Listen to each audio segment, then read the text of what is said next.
Bonjour chers amis, je suis ravie à nouveau de vous retrouver avec deux pasteurs de l'Église adventiste, Erwin Kessner, bonjour Erwin, et Charlie Raison, bonjour Charlie. Bonjour Christian. C'est avec un immense bonheur que nous allons poursuivre nos entretiens sur le livre de Romains.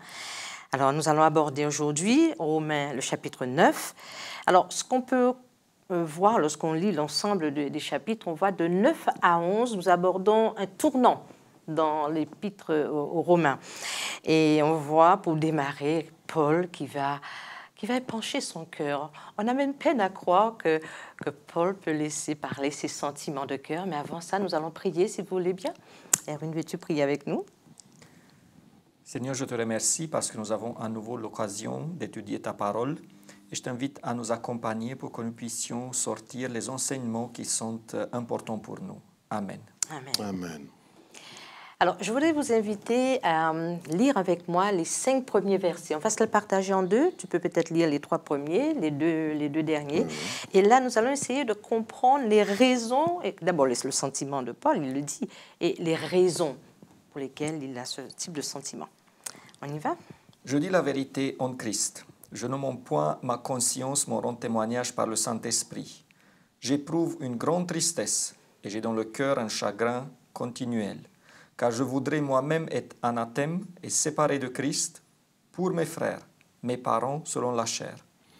Les Israélites, c'est à eux qu'appartiennent l'adoption, la gloire, les alliances, la loi, le culte, les promesses et les patriarches.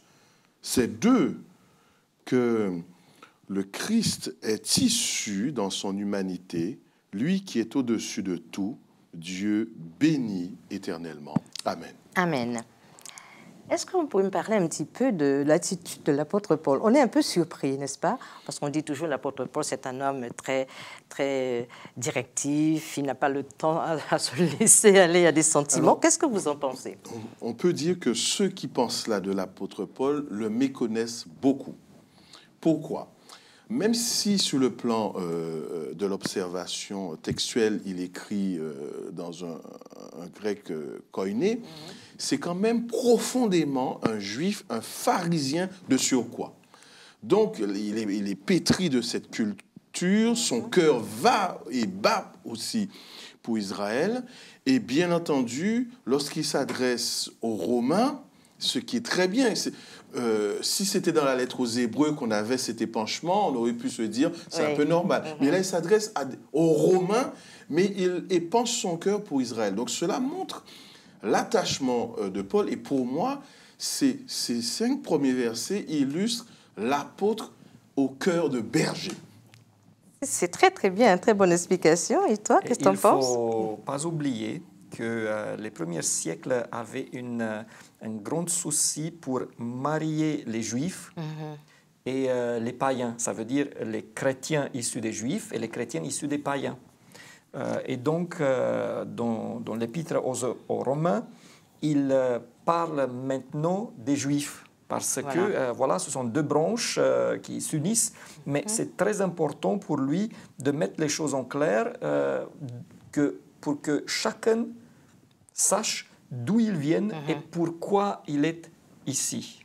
Et surtout, il veut transmettre aux chrétiens issus des païens, vous êtes là par la grâce et vous avez à remercier et ce n'est pas votre rôle de regarder d'en haut les Juifs.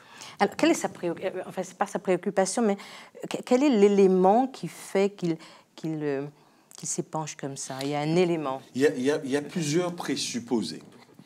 On pourrait penser qu'à la longue, plusieurs apôtres ont vu en Paul le spécialiste des non-juifs. C'est-à-dire l'idée de créer un clivage entre les juifs et les non-juifs, et prétextant qu'en fait, l'apôtre Paul ne voit que l'intérêt des non-juifs. Et là, en s'adressant aux Romains, il est en train de dire non, pas du tout. Israël, les Juifs ont leur place dans le plan de Dieu. Dieu ne les a pas reniés. D'ailleurs, il le dit, il dit, ça ressemble d'une certaine manière à Moïse qui dit « Seigneur, efface-moi de ton livre et reçois à gré ce peuple ». C'est comme s'il dit « Seigneur, j'aurais tellement aimé que ceux de mon peuple acceptent le Messie, Jésus ». Il exprime comme ça pour montrer, voilà, j'appartiens à ce peuple et Dieu aime ce peuple. Moi, si je l'aime seulement, nous connaissons son histoire et la difficulté qui a été la sienne de faire ce pont entre les Juifs et les non-Juifs. Et en plus, regardez bien, quand Paul arrive dans une ville, même quand il est à Rome, c'est la même chose. Il va d'abord s'adresser aux Juifs, il va aller à la synagogue. Et partout, c'est à peu près le même scénario. Une petite partie des Juifs acceptent, les autres le rejettent. Il s'adresse aux païens qui acceptent le christianisme, acceptent Jésus. Et puis les Juifs derrière, ils vont commencer la persécution. Ça, c'est le scénario qui suit et qui se répète. Et maintenant, lui, il veut clarifier une chose. Voilà. Si je m'adresse d'abord aux païens, si je suis avec beaucoup d'entre eux, je reste quand même un juif et mon intérêt, je ferai tout pour pouvoir amener aussi les Juifs à Christ. Voilà, pour leur faire comprendre ce que c'est que la grâce. Voilà. Et dans cette partie que nous avons lue, il fait allusion à certains, j'ai envie de dire, en fait, à certains privilèges qu'ont les Juifs avaient en termes spirituels. Ou une prééminence, une préséance. Voilà. Il parle entre autres qu'ils étaient dépositaires des oracles de Dieu. On peut trouver ça au verset 2, quand il dit « j'éprouve une grande... » verset 2. Verset 4e. Voilà, qui appartiennent à l'adoption. De quoi veux-tu parler là, l'adoption? L'adoption, c'est l'idée de cette filiation, quand il est dit, voilà, cette belle promesse, descendant d'Abraham, fils d'Abraham, Dieu qui va lui donner une postérité qui va au-delà du territoire d'Israël. C'est dans ce sens-là. Mais il va préciser aussi de qui va descendre la postérité. Absolument, absolument. Il précise bien, d'Abraham, on passe à Isaac, et il montre clairement le lieu même de la filiation. C'est bien Abraham, c'est bien Isaac, c'est bien Jacob et personne d'autre. Il fait appel à l'histoire d'Israël, au patriarche. Voilà. Et je dirais même, comme tu dis, aussi au patrimoine spirituel de ce peuple-là, sachant qu'effectivement, il y a deux frères et Dieu va choisir celui qui va porter D'ailleurs, ce qu'il dit l'adoption. est que le choix de la majorité des Juifs de ne pas accepter Christ, de le rejeter, n'efface pas l'histoire d'Israël avec toutes les bénédictions. Voilà. L'adoption, c'est l'appartenance à Dieu, parce que Dieu les a choisis à un certain moment, ils appartiennent à Dieu et avec toutes les bénédictions qui en découlent. Et donc, il le dit ailleurs, l'histoire de l'Église chrétienne primaire se retrouve et commence dans Israël. Et je pense que nous, en tant qu'adventistes de 7e jour, nous voyons aussi comme descendants d'Israël, dans le sens spirituel, n'est-ce pas? Et l'histoire d'Israël est la mienne. Ce qui la Bible raconte d'Israël, c'est mon histoire à moi, spirituellement parlant. Alors, ce qui est intéressant à ce niveau-là, parfois dans nos discours, on pourrait penser qu'il y a eu l'histoire d'Israël, ensuite qu'il y a eu une phase de longue transition, et ensuite on est arrivé à l'Église adventiste du 7e jour. J'aimerais quand même rappeler que s'il n'y avait pas eu Israël, il n'y aurait pas eu de christianisme. Bien sûr. Et nous sommes issus de ce christianisme. Nous héritons, et nous n'avons pas inventé le christianisme, nous héritons d'une certaine manière à certains aspects de ce christianisme. Et c'est également là la problématique de l'apôtre Paul de bien montrer Israël a une histoire. Cette histoire s'inscrit même dans le fait que Jésus, dans son humanité, a choisi Israël. Alors, j'aimerais dire que les chrétiennes, l'Église du Moyen-Âge surtout, a fait la grande erreur de se voir en conflit avec les Juifs. Et il y avait les persécutions. Il faut savoir qu'aujourd'hui, bon, c'est les musulmans qui sont en guerre avec les Israélites, mais pendant toute l'histoire, c'était les musulmans qui ont accueilli beaucoup mieux les Juifs que les chrétiens. C'était les chrétiens qui les persécutaient en disant, bon, ils ont tué Jésus. Et je pense que ça, c'est totalement une distorsion. faux. C'est une distorsion de la réalité. Là, la vision de l'Église adventiste me paraît beaucoup plus cohérente de dire nos ancêtres sont le peuple d'Israël, et puis l'Église chrétienne primaire, et puis la Réformation, et puis toutes les églises néo-protestantes, n'est-ce pas? Donc, sont là nos racines. Nous ne sommes pas en conflit avec eux, même si aujourd'hui, on a des points qui sont différents. Spécifiques. Et concernant ce que dit Paul, je me souviens, on était ensemble en Israël il y a quelque temps, j'ai regardé la ferveur religieuse le vendredi soir devant le mur de lamentation. Tout à fait. Je me suis dit, Seigneur, mais pourquoi est-ce que cette ferveur ne va pas dans le bon sens? Et j'aimerais, n'est-ce pas, que les portes s'ouvrent pour ces gens-là qui ont beaucoup de qualités. Et les portes sont en train de s'ouvrir. Elles sont en train de s'ouvrir tout doucement. Permettez-moi de revenir quand même, parce que je voudrais que nos internautes comprennent. Quand il dit donc qui appartient à l'adoption et la gloire, de quelle gloire dont il veut parler?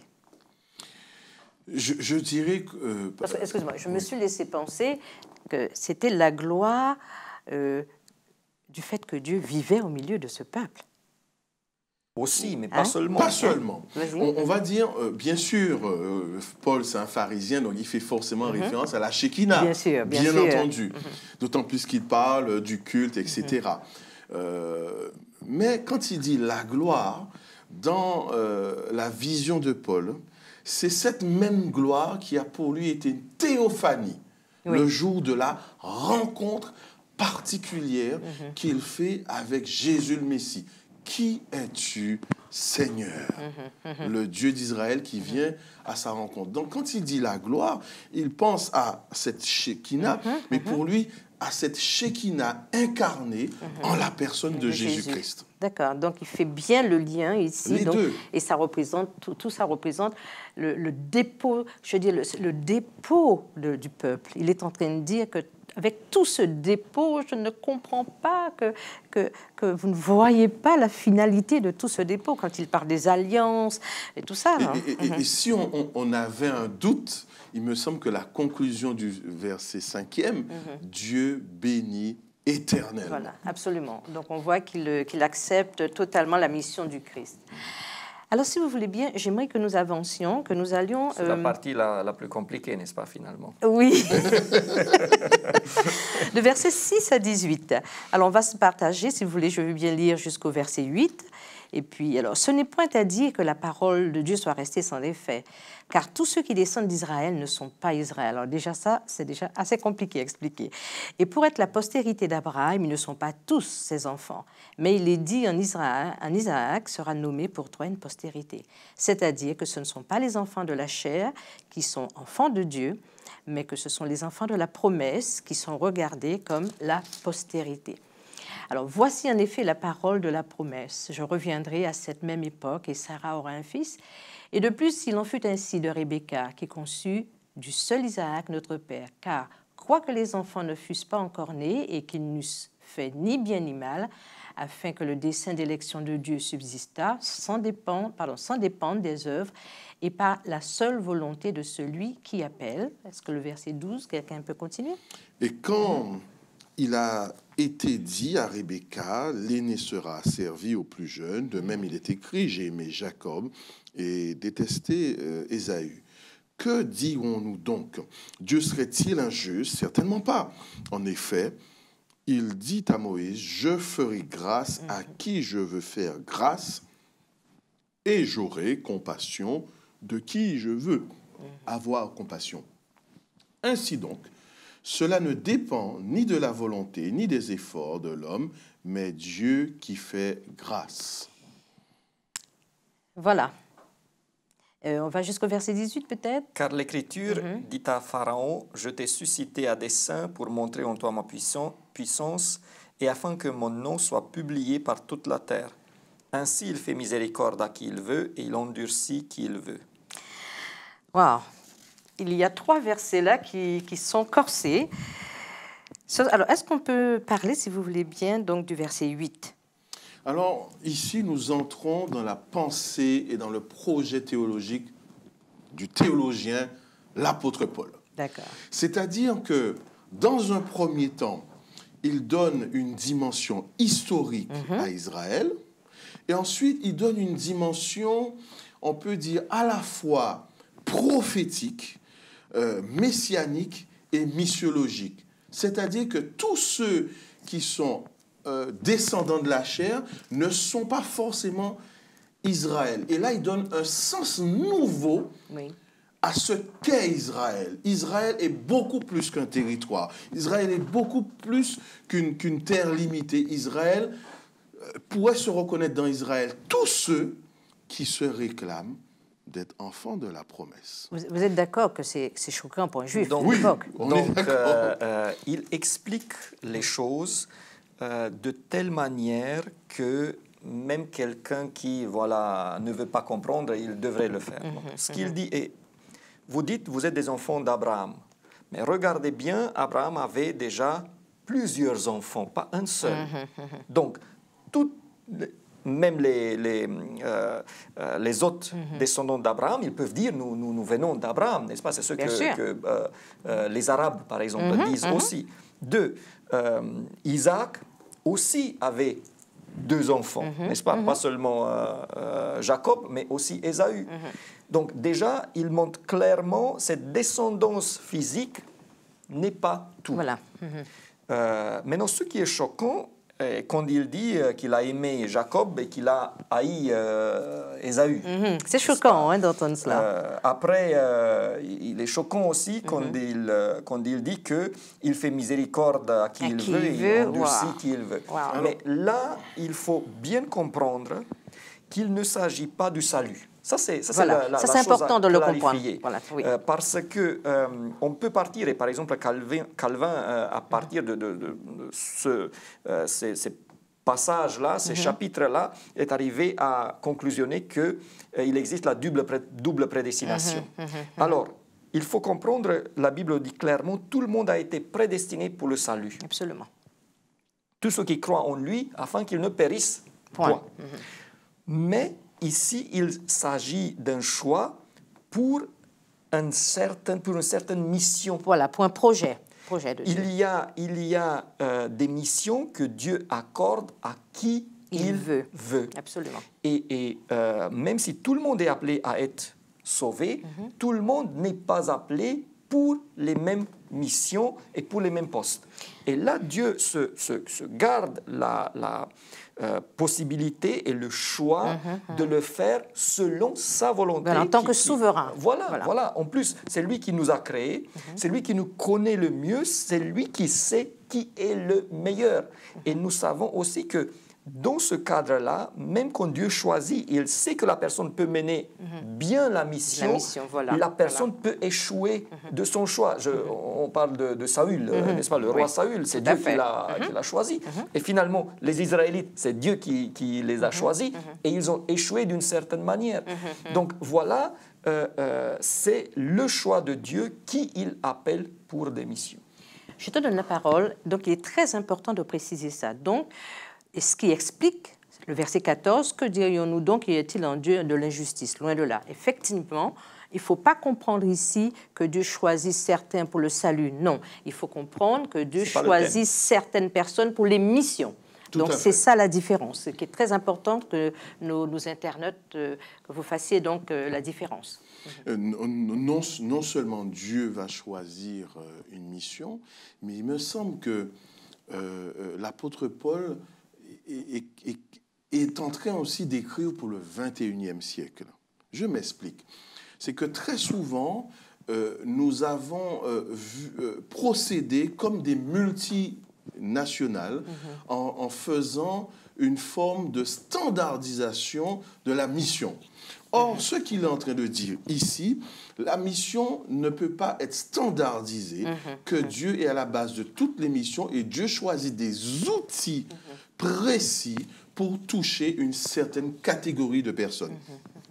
L'essentiel, c'est que le message ne soit pas ni dilué, ni trahi. Mais nous ne sommes pas tous obligés d'avoir la même forme et de procéder de la même manière. Et il est en train de dire justement que dans ce processus de salut, Dieu a choisi certains outils humains et dans ce contexte, il a préféré faire un choix entre Jacob et Ésaü par rapport à un plan qu'il avait. C'est ça. Et pas par rapport au salut. Ça n'a rien à voir avec le salut, c'est par rapport à son plan d'ensemble. Et il nous faut vraiment intégrer cela.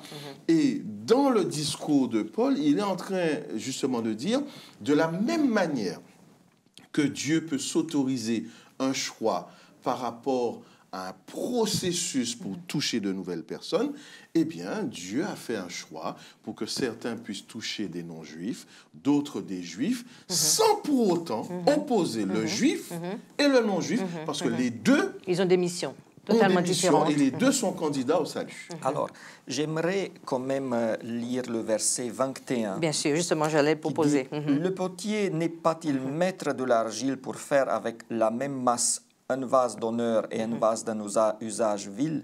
Alors, je pense qu'il faut comprendre une chose. Ce qu'il dit ici, Paul, c'est Dieu qui choisit.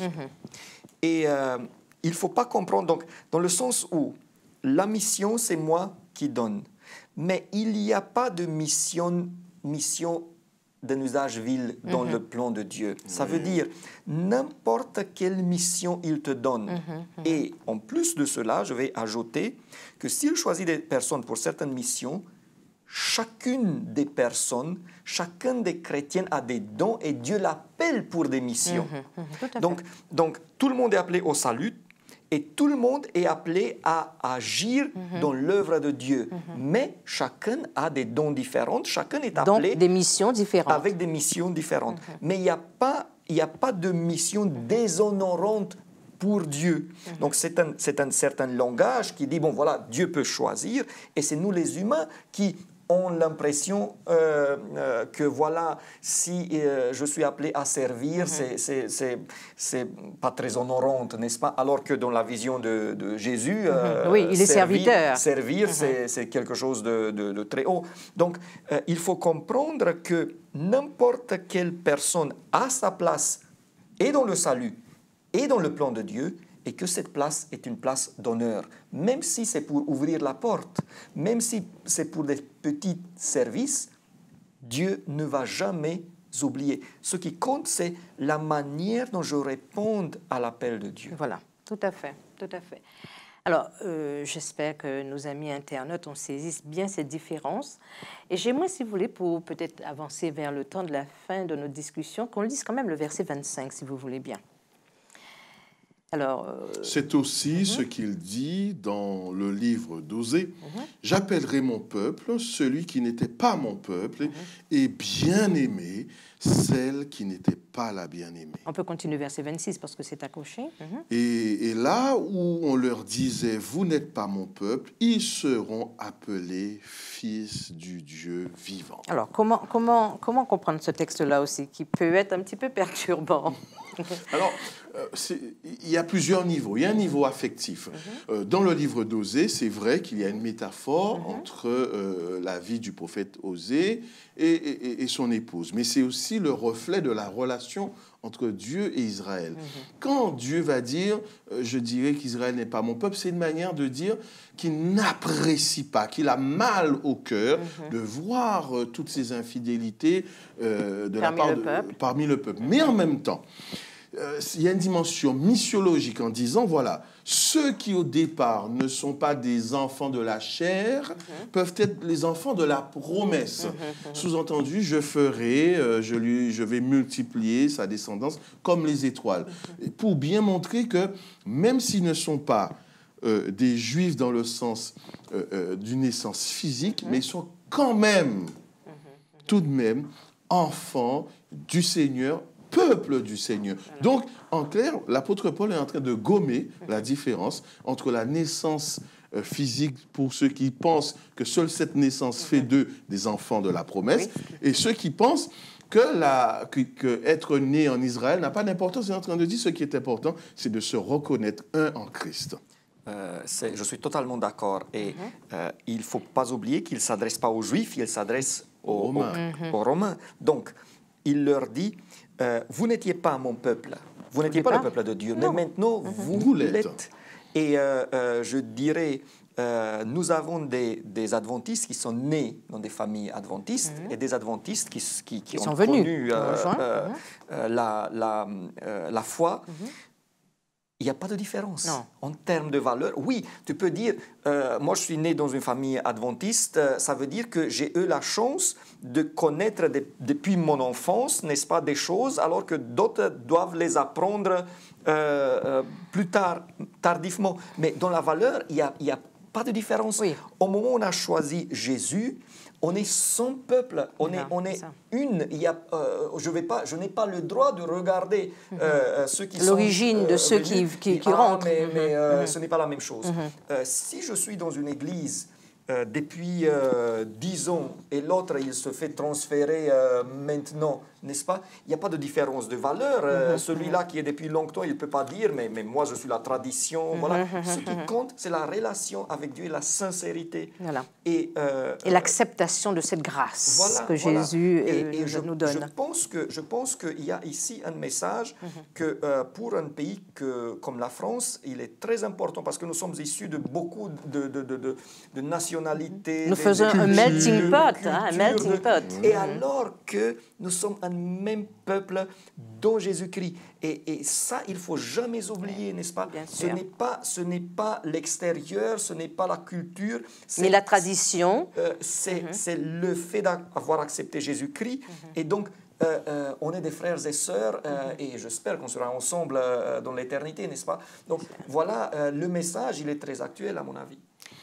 En tout cas, il y aurait tellement de choses à dire, mais l'essentiel, nous l'avons dit, et nous aimerions que vous reteniez, à savoir que tous ces versets qui corsent un petit peu, qui peuvent nous créer des petits, des petits malaises, en fait, c'était une façon pour que l'apôtre explique qu'on n'est pas héritier à partir du moment qu'on naît de la chair, mais on est héritier si on accepte déjà la mission que Dieu nous donne et on accepte Jésus-Christ qui nous inscrit pleinement dans cette postérité. Je vous souhaite une bonne semaine et j'étais ravie d'être avec vous. Alors à la semaine prochaine probablement et après. Alors à bientôt. Au revoir.